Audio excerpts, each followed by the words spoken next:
Okay, in order to attempt to mend my 5-litre Zojirushi electric kettle,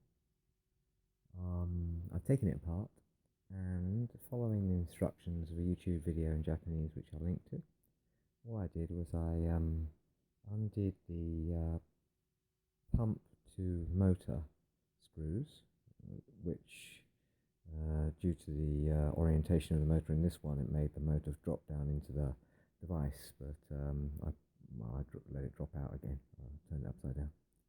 And then this just is there are two magnets, or one magnet and a piece of metal, I'm not sure, that allow a watertight motion. And as this gets difficult to move, I believe, perhaps what happens is it sort of pulls the magnet sort of gets sucked up towards the other side of the mechanism. So removing this part here, this magnet, top magnet, and also the cover, which keeps it watertight.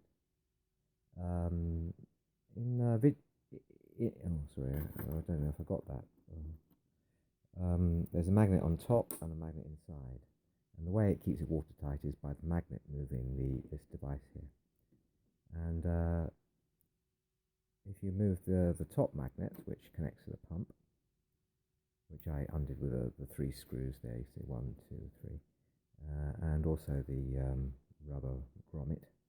And in the video I saw, it was dirty on this side, but this doesn't seem to be very dirty, but you can see that there's a friction mark. And what had happened in the video I saw was this magnet, which turns the other magnet, had pulled up, perhaps due to the fact that it was difficult to turn. I'm not sure why, or maybe it's just age. This is 20 years old.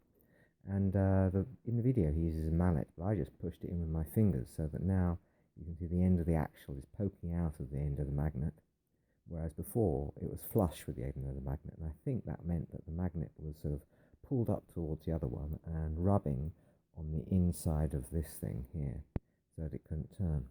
Now I've pushed it back down, and all I need to do, I think, is reassemble it. Put it back, put the cover back on, the upper magnet back on, and then do up the pump screws. But I'll report. I'll only post this if it does work. Okay. Putting it back together wasn't the easiest thing in the world, but now it's back together. Yes, it's like yeah, I won't say what it